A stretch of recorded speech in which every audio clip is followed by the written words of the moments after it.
Hey everyone, welcome back. Thanks for joining us. Today we've got a brand new story to share with you.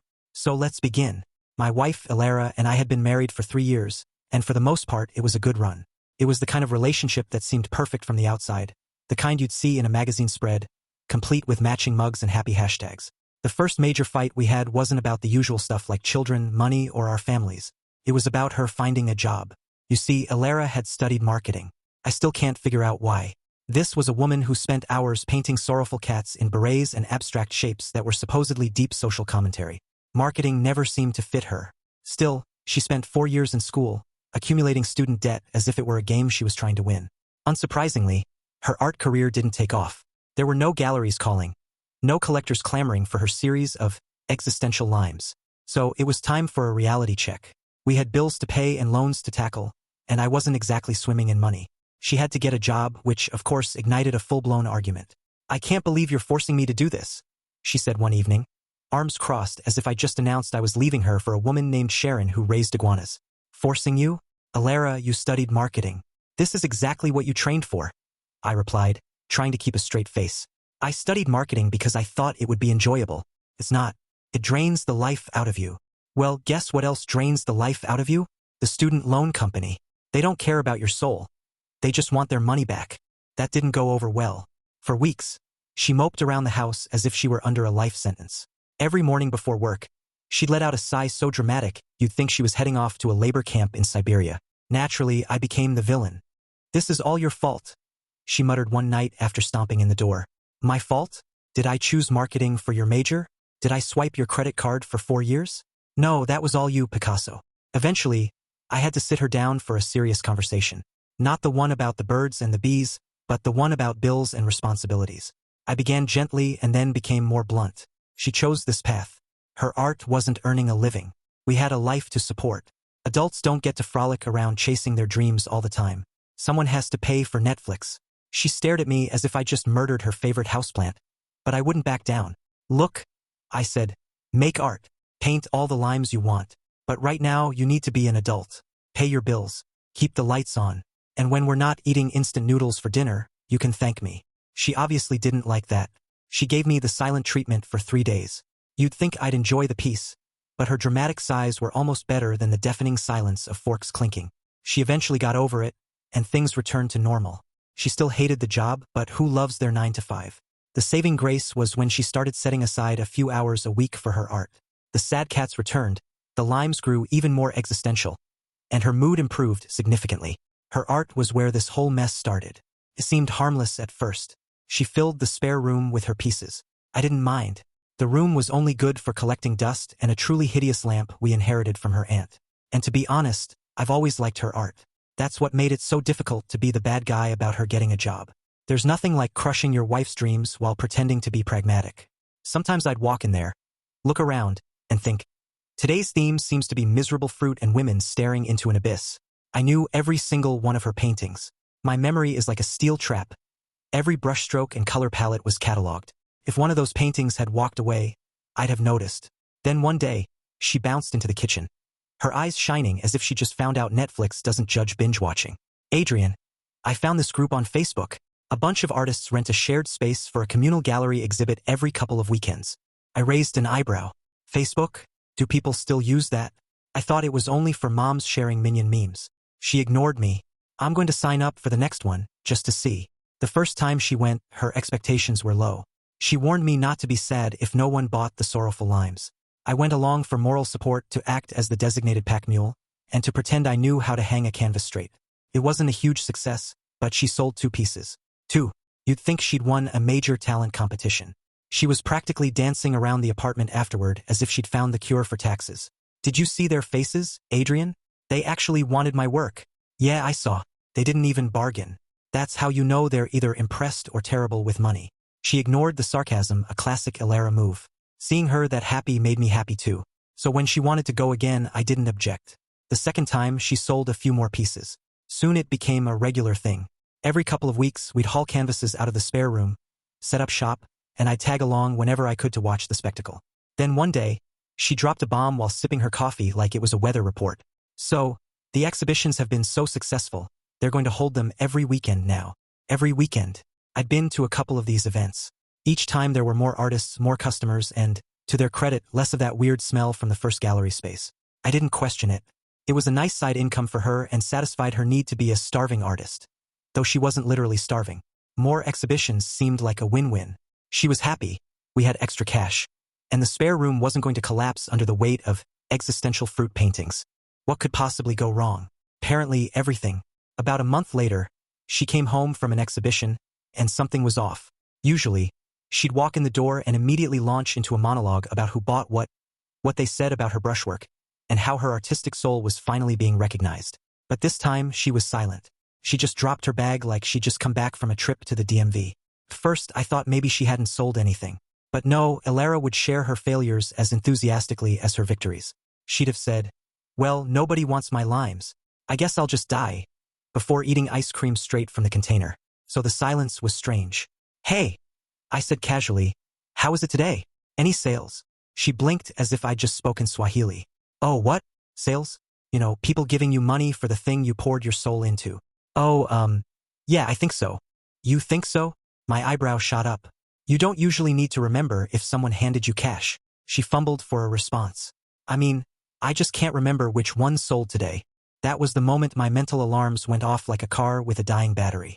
Elara forgetting which painting she sold? Impossible. Each piece was like her child. I'd once seen her almost cry after she accidentally spilled coffee on a sketch. There was no way she would just forget. I didn't confront her immediately. There was no point in making accusations when I didn't know the crime. I kept the conversation light while inside, I was putting on my detective hat. "Come on, babe," I said playfully. "You always remember. Which one was it? The large blue abstract? Or maybe the grumpy fruit bowl?" She hesitated. It was the golden sunset." "Yeah, that one." I froze. The golden sunset. I knew that painting intimately. It was one of my favorites. And guess what? She had sold it 3 weeks ago. I even remembered the guy who bought it. He looked like a retired pirate with a man bun. So she was lying to me, boldly, badly, and right to my face. I didn't call her out. Not yet. I just smiled, nodded and said, "Wow, congrats on that one." As if I were the supportive husband she clearly thought was too naive to be suspicious. But my mind was already racing through possibilities. Why lie about art sales? Why hide it? The obvious answer hit me like a bag of existential limes. She was cheating on me. I didn't want to believe it. I thought Elara and I had a great relationship. The kind you'd see on a greeting card, minus the endless sighs about her job. But I had friends who swore their relationships were perfect, only to be blindsided when their partners decided to star in a soap opera with someone else. I never thought it would happen to me. The thought made me furious and heartbroken at the same time. Seriously? Me? I cook. I clean. I laugh at your weird lime paintings. What more could you possibly want? Then came the guilt because even thinking she might be cheating made me feel like the bad guy. My mind was in a tug of war. She's cheating. Don't be paranoid. But she lied. But maybe she's just forgetful. Spoiler alert. Elara is many things, but forgetful is not one of them. I knew one thing for sure. I couldn't live in this state of uncertainty. I had to know. As luck would have it, the opportunity practically fell into my lap that very night. She was in the kitchen making dinner, something with kale, I'm sure, while her phone charged in the living room. I stared at it. I stared back. The temptation was biblical. So I did what any sane, not at all paranoid husband would do. I unplugged it and tried to unlock it. That's when I found my next red flag. The passcode was wrong. She had changed it. Elara had used the same passcode since before we got married. It was basically muscle memory for me. Now it was suddenly different. "Oh, come on," I muttered at the phone. "What are you hiding, Da Vinci?" Of course, she wasn't exactly a spy. For someone trying to keep me out, she chose the most obvious passcode imaginable, her birthday. Seriously, Elara? I half expected the backup code to be 1234. Once inside, it didn't take long. I found exactly what I had feared.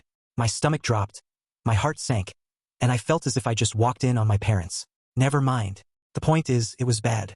She hadn't been going to exhibitions every weekend. In fact, they were still only happening twice a month. The other weekends were a complete fabrication. A big, messy lie. Instead of showing off her limes and sad cats, she was secretly meeting up with Michael, the man she was cheating on me with. And the text messages, let's just say they left nothing to the imagination. She wrote to him with more passion than she'd ever described a brushstroke. Where did they meet? Exclusively at the Sunset Motel, not a nice hotel, not even a discreet Airbnb. Just the kind of place where the ice machine probably doubles as a crime scene. Never anywhere remotely respectable, which was insulting on multiple levels. If you're going to cheat on me, at least have the decency to do it somewhere with working air conditioning and a continental breakfast. But no, Elara chose the seedy motel. Classy. And this guy, let's just say she wasn't upgrading. Based on his barely literate writing style, she might as well have been sexting a malfunctioning speak and spell. Every message looked like it had been typed by a middle schooler wearing oven mitts. Words were missing vowels. Your was replaced with you. And there were enough typos to make autocorrect give up. I didn't have the time or the patience to read every mangled text right then. Plus, I knew that sitting there staring at her phone while she chopped kale in the kitchen wasn't exactly a good cover. If she caught me before I had all the facts, I'd look like a paranoid husband from a low-budget movie. So I took the smart route. I exported the entire disastrous conversation and emailed it to myself. Modern problems, modern solutions. Then I placed her phone back exactly where I found it, like a criminal covering his tracks. She was none the wiser. I didn't confront her immediately. I figured I'd play it cool. The problem was, I'm terrible at playing it cool. That night, I barely spoke to her and acted as if touching her would give me food poisoning. She noticed, of course. Elara could sense a mood swing from across the room. Just before bed, she leaned over and asked, Adrian, are you okay? You seem off. I put on my best fake smile. Yeah, I'm fine. Just a headache. Stressful day. Which wasn't a complete lie. My head had been pounding since I discovered my wife was starring in a motel romance. After she finally fell asleep, I sat in the living room with my laptop and went through the exported texts as if I were reviewing evidence for a trial. That's when I pieced the whole thing together. They had met at one of the exhibitions.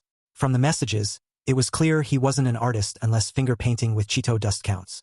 And he definitely wasn't an art aficionado unless you count appreciating the free gallery snacks.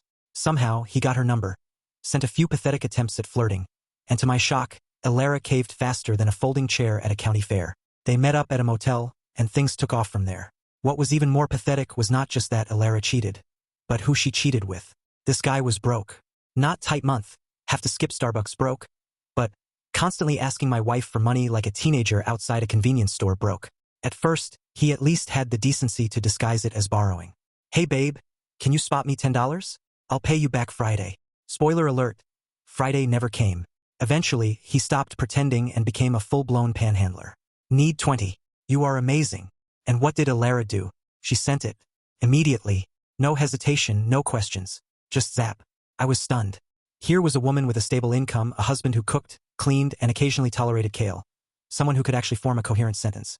And she was sneaking around to support a half-literate leech who thought you are was an acceptable form of communication.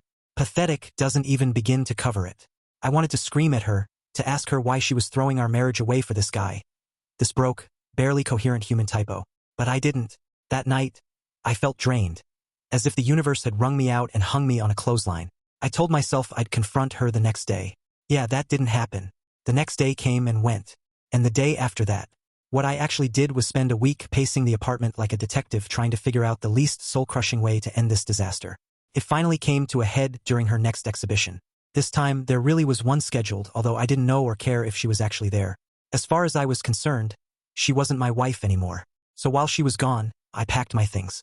All of them. Every book, every shirt. Even the mug that said, World's Okayest Husband. And I walked out. No dramatic showdown, no yelling match, no scene worthy of a TV show. I was just gone. I did leave a note, though. I'm not a monster. It was short and to the point. It said I knew about the affair, that she'd been lying, and that I was leaving her and filing for divorce. That was it. Simple, I know, but honestly, there wasn't much I wanted to say. She called me that same evening when she got back from work. Crying, of course. Not the dignified single-tear cry you see in movies. No, the hiccupy, snotty, gasping for air cry that makes you hold the phone 6 inches away just to save your eardrum. The first thing she said was, "Where are you?" I said, "On the moon. I got a ride with Elon Musk." She didn't laugh. Instead, she bawled even harder. "Babe, come home, let's talk." I told her, flat as a pancake. "We're talking. This is literally a conversation." Then she went quiet. Not quiet, but more like wordless sobbing into the phone, as if I was supposed to crumble under the sheer force of her wet breathing. Honestly, I considered hanging up right then. I can't stand it when people use tears as a weapon. She wasn't crying when she was sneaking off with Michael, was she? She didn't sound like she was weeping into those messages. Finally, she sniffled, pulled herself together, and asked, "What do you think you know?" "Oh, just that you've been busy moonlighting with Michael," I said. "I saw the messages. I have copies too. So please, don't try the 'it's all a misunderstanding' routine. I'm not that stupid. There was a pause, then the magic words. I'm sorry. It was all a stupid mistake. I almost applauded. Almost. She went on about how she met him at some exhibition, how he made her feel like a teenager again, how she didn't have to think about work or responsibilities when she was with him. Oh, right, I said.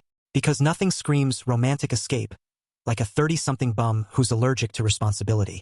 Makes perfect sense. She didn't take the bait, just kept chanting her mantra. I made a stupid mistake. I'll do anything. Just give me a chance. I told her, crystal clear. It's a done deal. I'm not coming back. Cue more sniffles. Then she pivoted back to her original question. Where are you? Just tell me where you are. I dropped the phone. I didn't even bother saying goodbye. She's been on some sort of private detective mission ever since, trying to figure out where I went. I haven't told her I'm staying with a friend. Maybe she thinks if she tracks me down and performs a dramatic doorstep scene, I'll give in. That's not happening. That last week under the same roof with Alara felt like living in a haunted house where the ghost wasn't scary, just incredibly annoying and passive-aggressive. Every time I looked at her, my blood pressure shot up. I wasn't mourning a marriage anymore. I was counting the minutes until I could pack my toothbrush and leave. I hated her face, hated her voice, and hated that she still left coffee cups in the sink like she was making modern art installations out of mold. She knew the jig was up. No more gaslighting. No more, oh, you're just being paranoid routine. Instead, she moved on to excuses, sending text after text as if she were auditioning for the role of the world's worst apologist. I just think you don't understand where I was coming from. I read it and wanted to reply, yeah, no. It turns out where you were coming from was room 304 at the Sunset Motel. But I never replied. The calls were worse. My phone would buzz like it was possessed, and I let every single one go to voicemail. I didn't bother listening. I was saving my energy for when she finally got served the divorce papers. And when she did, to no one's surprise, she called me again. This time I answered, mostly out of morbid curiosity. Yeah, I said, flat as a pancake. She didn't sound devastated, just annoyed, as if I had ruined her weekend plans. So I got served, she said. Congratulations. Paperwork is a big step for you. You usually can't finish things. I really want to talk, Adrian. I don't. I shot back. That's when she pulled out her favorite trick. Flipping the script so fast you'd think she was auditioning for Cirque du Soleil. You pushed me to Michael, she said, her voice trembling just enough to sound practiced. You weren't supportive of my art career.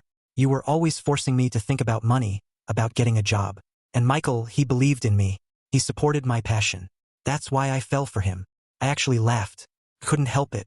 So I hit you with the sledgehammer of basic responsibility by asking you to pay a bill once in a while. And you bounced straight into Michael's bed. Yeah, real smooth transition. Totally believable.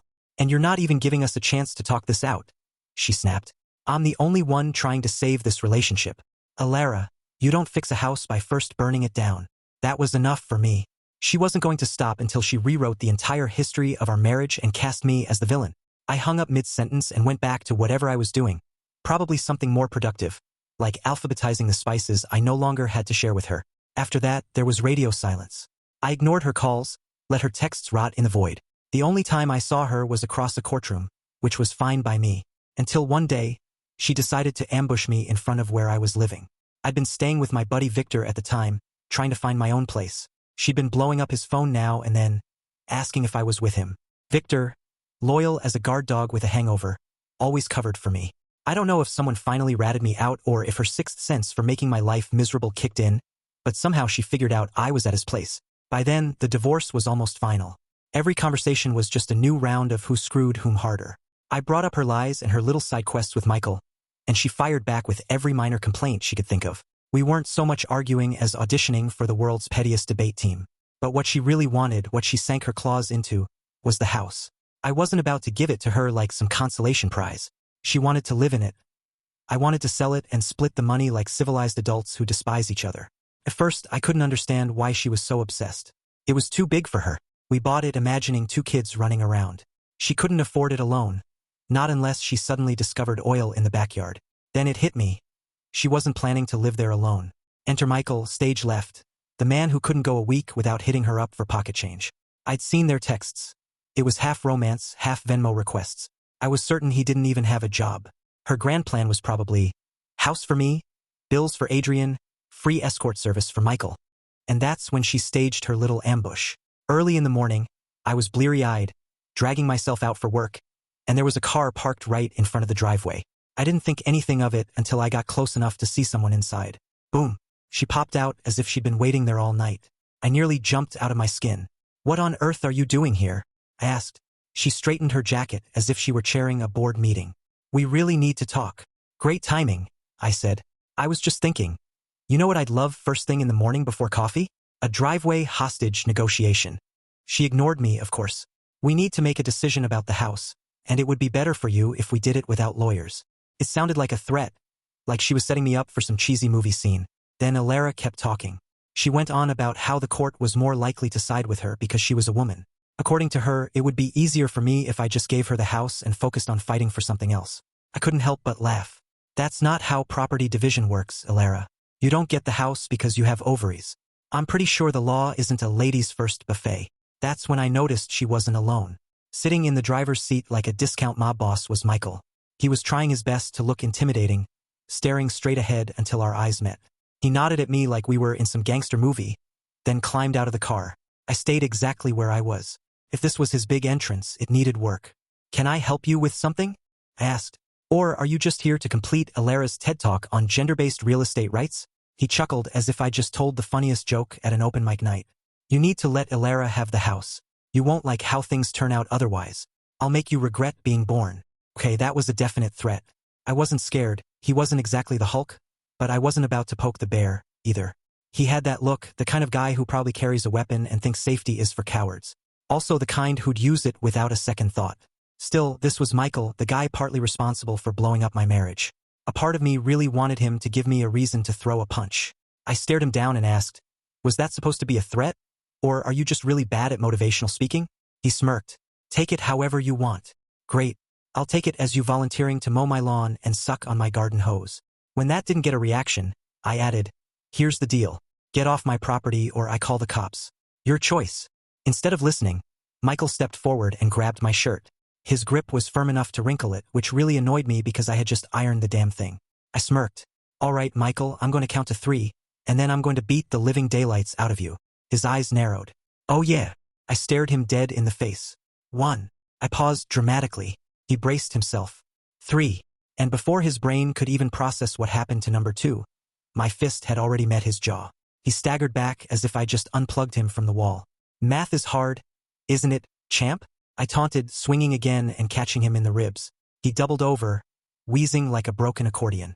Right on cue, the front door burst open, and Victor came charging out like stone-cold Steve Austin, minus the shattering glass and beer cans. "Give me a hell yeah," he yelled. And before Michael could blink, Victor tackled him WWE style onto the lawn. We didn't just fight him, we choreographed violence. I held Michael up like a training dummy while Victor slapped him so hard the neighbors probably thought someone was setting off fireworks. At one point, Victor suplexed him into a bush. The bush did not survive. "Finish him," Victor shouted in his best Mortal Kombat voice. I grabbed a garden hose, turned it on full blast, and sprayed Michael until he slipped on the wet grass and fell like a cartoon villain. Victor jumped on him with both knees like a deranged Power Ranger. By the end of it, Michael looked less like a tough guy and more like leftover lasagna someone had dropped on the pavement. By then, Alara was already running back to her car. He and Alara scrambled back inside like raccoons caught in a trash can and sped off, tires squealing as if they were auditioning for Fast and Furious. Deadbeat edition. Victor came over, eyebrows raised. "You okay? Want to take the day off?" I shook my head. "Nah. If I let a dollar store gangster scare me away from work, then he wins. The only thing I need from you is that doorbell camera footage. You still have it?"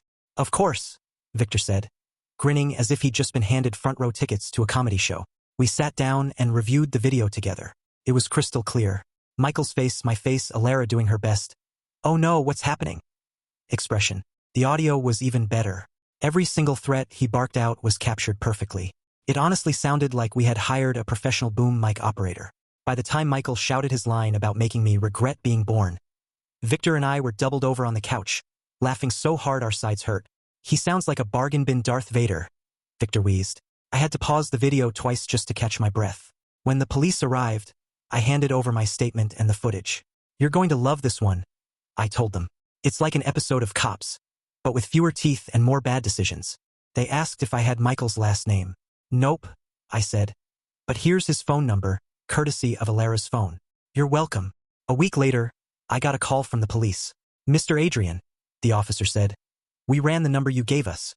Your buddy Michael has a greatest hits collection of prior complaints. Intimidation, harassment, even a few assault charges. Some dropped, some pending. I couldn't help but laugh. So, basically, he's the Walmart version of Tony Soprano. The officer chuckled. You could say that. We're investigating both Michael and Alara, him for criminal threats and assault, her for conspiracy. Looks like she recruited him to lean on you. A few days later, word got back to me. They had both been taken in and questioned, and that's when it got really entertaining. Alara tried to play the sweet, clueless act, as if she had no idea Michael might get physical. Michael, of course, immediately sold her out. She told me to do it. Classic. Two rats on the same sinking ship, gnawing each other's tails the moment the water hit their ankles. The police asked if I'd be willing to testify against them. And honestly, I didn't even let the guy finish his sentence before blurting out, yes. I mean, come on, this wasn't a trick question. You think I'm going to protect Tweedledum and Tweedledummer after they tried to strong-arm me in a driveway? Please. Good, the officer said, jotting it down in his little notebook. You sound enthusiastic. Enthusiastic. I laughed. Buddy, I'm downright excited. I'll wear my good shirt to court. Like I said before, I'm not the type to be bullied. Never have been, never will be. And now, not only was I not bullied, but I was getting the satisfaction of watching them both squirm under the weight of their own stupidity. The best part was that this entire intimidation fiasco ended up being my golden ticket in the divorce. When my lawyer played the footage for the judge, the man didn't even try to hide his disgust. He leaned back, rubbed his temples, and finally said, well, I can't reward her underhanded tactics. That would be absurd. Underhanded tactics? I muttered just loud enough for Alara to hear. That's one way of putting it. I'd call it criminal cosplay. The judge continued, laying it out as if he were narrating the downfall of a bad soap opera villain. We'll sell the house, but the larger portion of the profits goes to Mr. Adrian. And given her conduct, he will also receive most of the assets he requested. I could barely stop myself from grinning. Alara, on the other hand, looked as if she had just watched her favorite designer handbag being thrown into a wood chipper. Afterward, she whispered venom across the courtroom table. You stole everything from me. Correction, I whispered back. You gifted it to me when you hired a goon with the intimidation skills of a soggy waffle. She hasn't been handling life after the divorce well at all. Rumor has it she's been telling anyone who will listen. Family, friends, strangers at the bus stop, that I ruined her life and took everything. First, it was a little awkward. I'd walk into a room, and people would give me that look reserved for someone who probably cheats at board games. I'd have to explain myself, and it felt like a public relations tour. But then I'd just say, oh, you didn't hear? She was arrested. Something about her trying to intimidate me into handing over the house didn't work out so well for her. Their jaws would drop, and just like that, everyone started coming around to my side. Her family, in particular, was disgusted when they found out the real reason for the divorce. Apparently, your daughter cheated on me with a discount soap opera villain. Doesn't go over well at Thanksgiving dinner. And when they found out about the guy she was dating now, forget it. Her mother actually called me one afternoon. You mean to tell me? She said, her voice all shrill and shaky. Alara left her marriage for that man? Yes, ma'am, I said. The kind of guy who thinks a Monster energy drink is a personality trait. A real prize winner. She was quiet for a long moment and then muttered, Lord help her. I just chuckled. Oh, I tried. It didn't stick. But family wasn't her only problem. Between the legal fees for the divorce lawyer and the legal fees for her criminal case, she's practically living on dust and bad decisions. I found out she lost her job after the arrest. HR must have looked at her file and thought, yeah, we're not going to keep Felony Barbie in the building. To my knowledge, she hasn't found another job. And honestly, with the job market the way it is, it's already hard enough to get hired even when you don't have an active criminal case hanging over your head like a cartoon storm cloud. Of course, Alara still claims I ruined her life. As if I were the one who filled out her dating profile or taught her how to make veiled threats in front of a police officer. She once told me, dead serious, you destroyed everything for me.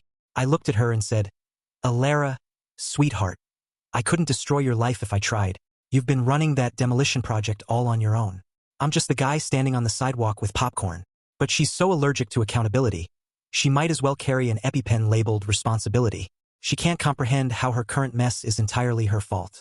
I mean, I literally tried to teach her a little responsibility back when I told her to get a job. And what did she do? Use that as her excuse to cheat on our marriage. Apparently in her mind, honey, could you maybe contribute to the bills? Translates to go find a new boyfriend with a neck tattoo. Some people just can't be helped. Life is quieter these days, and I mean that in the best way possible. There's no more Alara drama. No more Michael trying to play tough guy in my driveway. It's just me and Lincoln, my pit bull. I named him Lincoln because he's built like a tank. thick shoulders, an unshakable stare. And if you throw a tennis ball at him, he looks at you like, really? That's what you brought me into this world for. He's my shadow now. He sleeps on my couch, snores louder than a chainsaw, and somehow manages to take up 90% of my bed even though he's supposed to be the smaller one. And just to add, he farts. Victor is still around, of course. We ended up getting tickets to a wrestling event a couple of weeks ago. The worst seats in the entire stadium. I swear we were closer to the parking lot than the ring. I needed binoculars just to see the wrestlers walk down the ramp. I nudged Victor and said, I'm pretty sure that's either John Cena or a hot dog vendor. It's hard to tell from up here. He squinted as if he were examining a fine art piece. Nah, that's definitely a hot dog vendor. Cena doesn't carry mustard packets. We laughed so hard the people in front of us turned around and glared. It didn't matter, though. The atmosphere was electric. You could feel the crowd shake the building every time someone hit their finisher. It didn't matter that we were basically watching ants body slam each other. We were there. When we got back home, Lincoln greeted us at the door as if we'd been gone for months. I swear that dog thinks he's the third member of our squad. Victor plopped on the couch, I tossed Lincoln a chew toy, and we booted up Call of Duty. Shotgun the sniper rifle, Victor said, as he always does. Fine, I replied. But if you no-scope me again, I'm pulling the plug on your controller. We played until 2 in the morning, laughing at our terrible deaths and arguing over whose fault it was when the team got wiped. Lincoln sat at my feet the whole time, occasionally growling at the screen as if he were personally offended by the enemy team. And honestly, that's my happy ending. No drama, no lies. Just me, my best friend, my dog, and a life that finally feels like mine. Thanks for watching. If you enjoyed this video, don't forget to like, comment, and subscribe for more stories like this. See you next time.